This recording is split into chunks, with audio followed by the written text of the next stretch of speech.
नमस्कार, स्वागत है आपका एक बार फिर से। प्रत्यय के बारे में हम पढ़ रहे हैं। पहला पार्ट हमने पढ़ लिया है, अब इसका दूसरा पार्ट। पहला पार्ट में हमने पढ़ा था कि प्रत्यय क्या होता है, कितने प्रकार के होते हैं, इसके बारे में हम पढ़ चुके हैं। आज हम जो पहला प्रत्यय है, पहला और दूसरा तय और कर्तृत्व, इनको हम साथ में पढ़ेंगे। तय जो प्रत्यय होता है उसमें क्या होता है, उसकी पहचान क्या होती है? उसकी पहचान ये होती है कि अंत में तय शेष रहता है। तय शेष रहता है, तय शेष रहे, ये तो होता है स्त्रीलिंग में, पुल्लिंग में, और ता होता है स्त्रीलिंग में, और तत्तम होता है नपुंसकलिंग में। ये चीज आपको ध्यान में रखनी है। इसमें कौन सा प्रत्यय होगा? तय प्रत्यय होगा। और तत्वतु, तत्वतु में क्या होता है? इसमें होता है तवान, तवती और तवत। पुल्लिंग, स्त्रीलिंग और नपुंसकलिंग तीनों में इस प्रकार से शेष रहता है। इनके तीनों रूपों में चलते हैं। जैसे इन दोनों प्रत्ययों की निष्ठा संज्ञा होते हैं। इन दोनों प्रत्ययों की कौन सी संज्ञा होती है? निष्ठा संज्ञा होती है। ठीक है, पहला पॉइंट क्या है इसका? इन दोनों प्रत्ययों की निष्ठा संज्ञा होती है। तय प्रत्यय का प्रयोग कर्मवाच्य एवं भाववाच्य दोनों में किया जाता है। तय प्रत्यय का प्रयोग किसमें? कर्मवाच्य और भाववाच्य दोनों में किया जाता है। और जो कर्तृत्व प्रत्यय होता है उसका सिर्फ प्रयोग है कर्तृवाच्य में किया जाता है। तीन वाच्य होते हैं, कर्मवाच्य, भाववाच्य और कर्तृवाच्य। तो इसका जो तय का प्रयोग है वो कर्मवाच्य और भाववाच्य दोनों में किया जाता है, लेकिन कर्तृत्व का प्रयोग सिर्फ कर्तृवाच्य में किया जाता है। इनके रूप तीन जो लिंग है उसमें चलते हैं। पुल्लिंग में, स्त्रीलिंग में, नपुंसकलिंग तीनों में होते हैं इनके रूप। तो ये आपको ध्यान में रखना है। ठीक है, अब इसकी उदाहरण देख लेते हैं। अब धातु जो गम धातु है, इसके साथ में अगर तय प्रत्यय लगता है, गम धातु के साथ में तय प्रत्यय लगता है, तो पुल्लिंग में क्या रूप बनेगा? गम के साथ में तय लगते ही ये क्या हो जाएगा? गतय। अब ये आए कि गम धातु जो गतय शब्द लिखा है, तो इसके बाद में आपको बनाना है, प्रत्यय बनाना है, तो गम धातु के साथ में तय प्रत्यय। ठीक है, स्त्रीलिंग, स्त्रीलिंग में क्या बनेगा? ये ता वाला गता, और नपुंसकलिंग में गतम।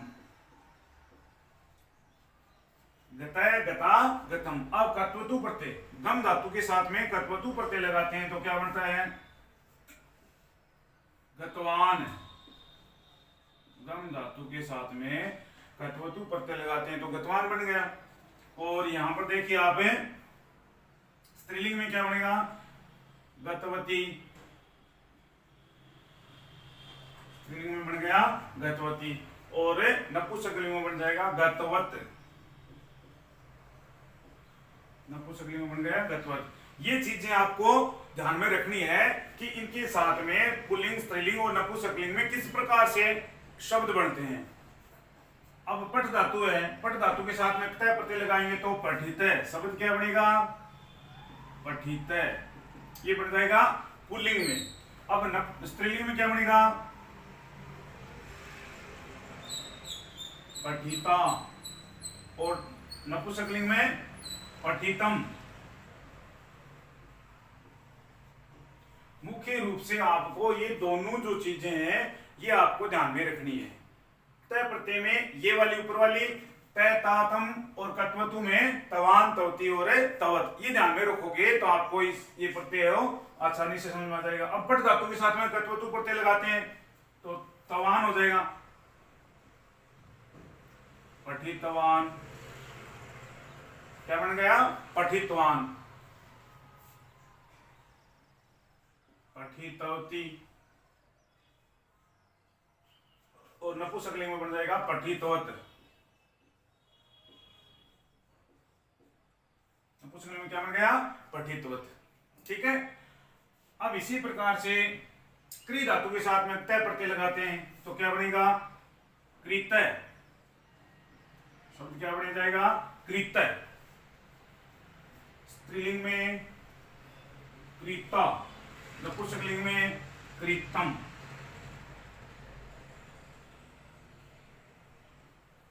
नपुंसकलिंग बन जाएगा कृतम। धातु के साथ में प्रत्यय लगा रहे हैं। अब देखो कर्तृत्व प्रत्यय लगाते हैं तो कृतवान हो जाएगा, कृतवान।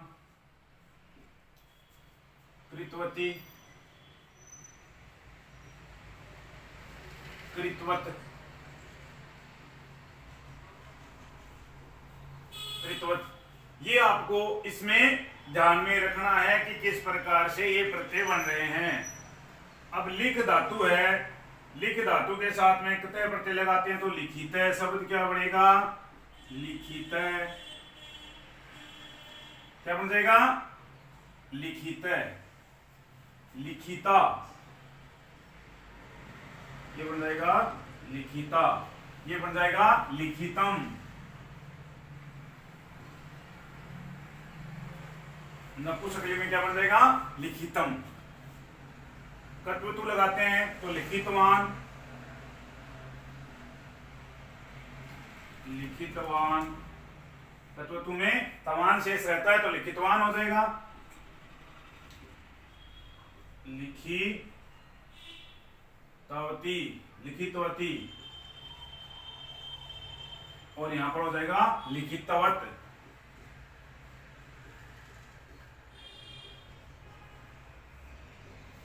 इनको मिलाकर के आपको ये ध्यान में रखना है कि किस प्रत्यय में कौन सा शब्द शेष रहता है और कैसे इसका शब्द है जो बनता है। सवाल क्या पूछेंगे कि ये लिख दिया, पठिता लिख दिया कि इसमें प्रकृति प्रत्यय बताइए, तो प्रकृति प्रत्यय बताना है तो इसमें धातु और प्रत्यय आ जाएगा। जैसे इसमें क्या हो जाएगा, पठ धातु के साथ में यहाँ पर तय प्रत्यय है।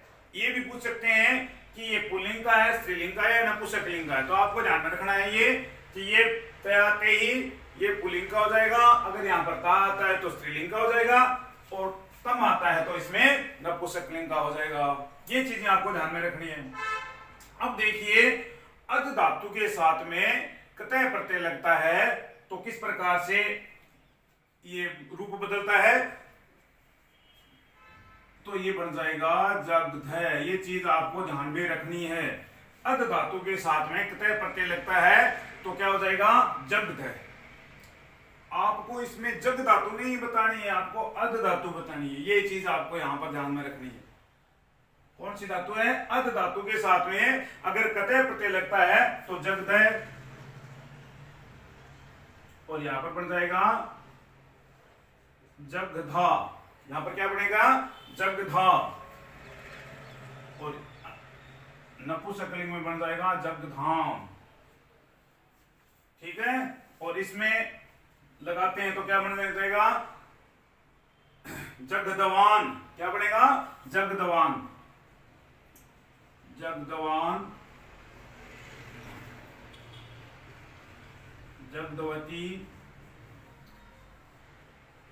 जगदवत,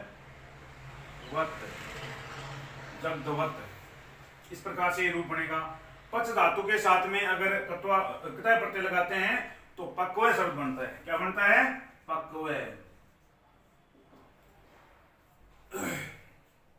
और इसमें बनाएंगे, स्त्रीलिंग में बनाएंगे तो क्या बन जाएगा, पक्वा, और नपुंसकलिंग में क्या बन जाएगा, पक्वम।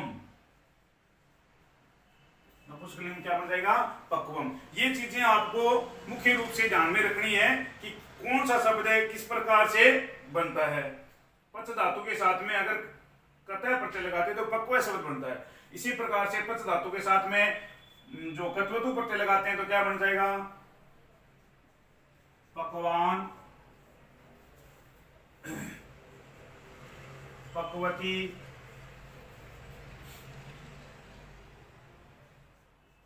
पक्वत। इस प्रकार से ये शब्द बनकर लग करके ये बनते हैं। तो आपको इसमें ये चीज ध्यान में रखनी है कि कौन सा प्रत्यय है, किसमें कौन सा शब्द शेष रहता है, अंत में क्या शेष रहता है। जैसे तय में तय, ता और तम शेष रहता है, कत्वतु में क्या शेष रहता है, तवान, तवती और तवत शेष रहता है। मुख्य रूप से इसमें ये चीजें आपको ध्यान में रखनी है।